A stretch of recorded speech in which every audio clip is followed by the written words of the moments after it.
All right, so over the course of the next few hours, we want to give you an introduction to data exploration and in particular visualization with the R Tidyverse using a for social good working example. This will not be an in-depth introduction to all of the detailed features of the Tidyverse and of ggplot and etc., but rather shall give you an overview of the functionality and show you what it can be used for. Yeah, the social good working example will be inequality in Basel. This is based off of a project that the precursor organization of CorrelAid Switzerland has been working on. That's the Data Science for Good meetup group that some of us started a few years back in Basel.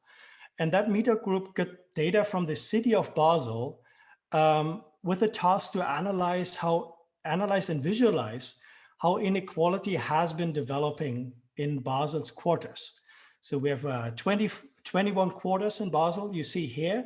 And the question will be how in these quarters and between the years of 2001 to 2017, income and wealth and the distribution has changed, and whether that sort of that change has indicated a rise or maybe a decline in inequality across these quarters. Yeah, and we're thankful for the contribution from the Open Data Basel-Stadt, who has been so kind to provide us with that data and allow us to present the data and work with the data in this course. All right, so what is the data specifically that is available to us? So for every single quarter of Basel, so this is one example, Bettingen, we have data from the years of 2001 through 2017. And we know from each of these quarters how many tax reports were filed, that's the N. And we know for income and wealth, the average in that quarter, we know the median, and we know the Gini coefficient. And more on that in a second, what that means, right?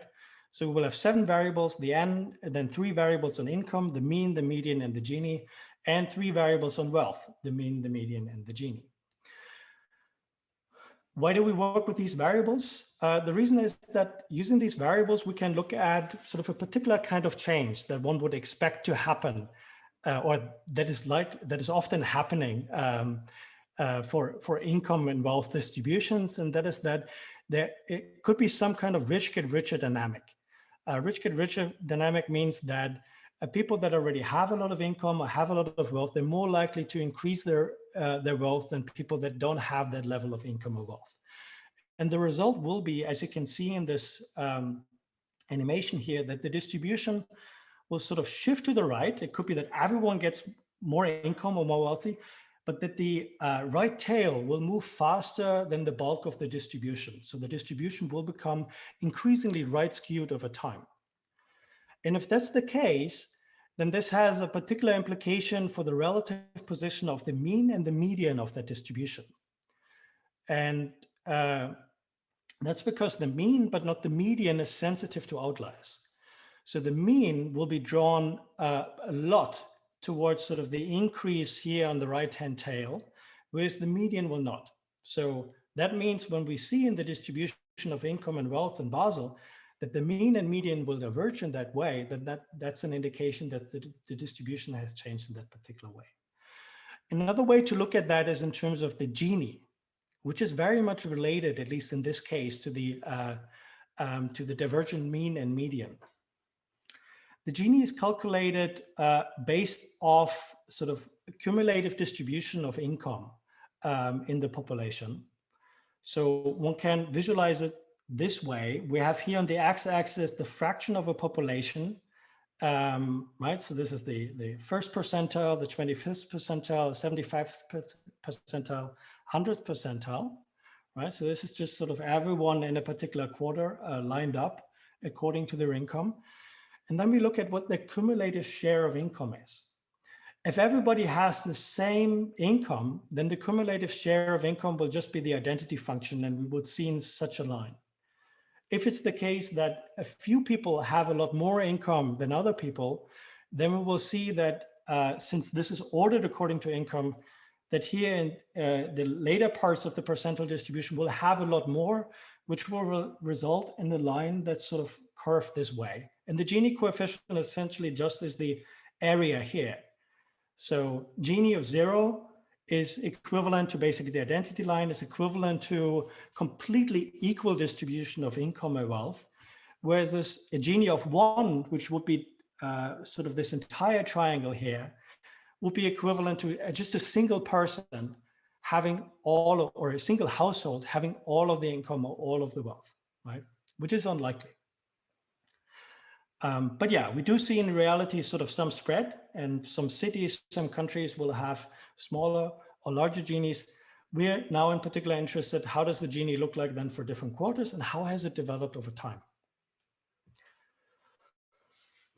Okay, so that's the task. Now to the tools that we'll be using. We will be working with the Tidyverse.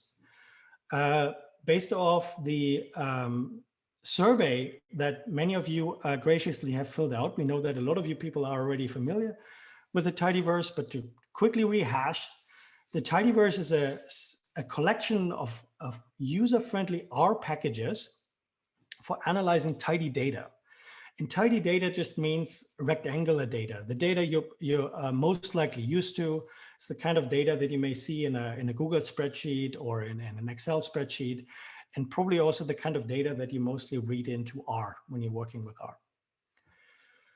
And it's the core of the Tidyverse is these 8 packages here. We have the crown jewel of the Tidyverse, ggplot, that we will be focusing on today.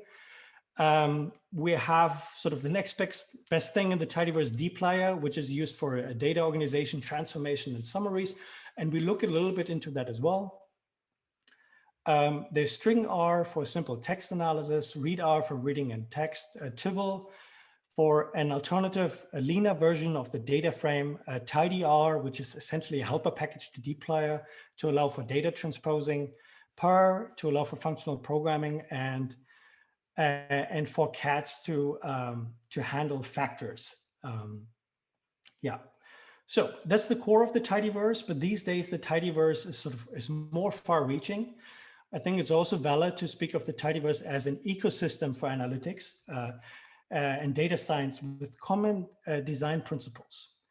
And the reason we can speak of the Tidyverse that way is that the Tidyverse these days is not just these 8 packages, but a large host of other packages that partly have been built by the same people or by other people following the same kind of design principles that have been used to in building the Tidyverse.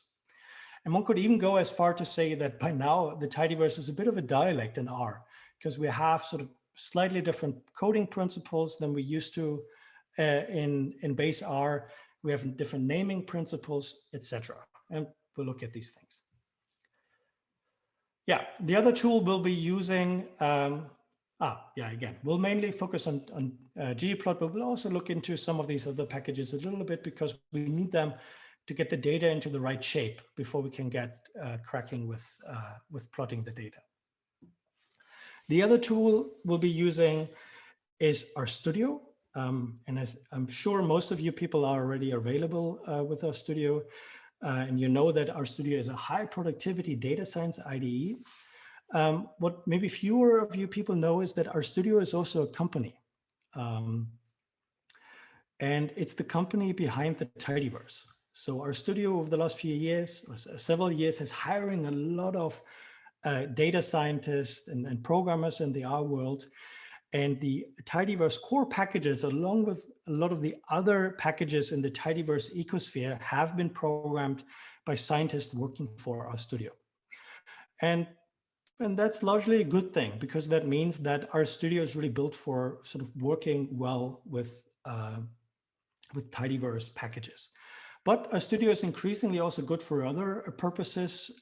They've been working a lot on integration of Python, of the Python language. It's a really great tool to create Markdown documents or even integrate C++ into your analysis and coding pipelines.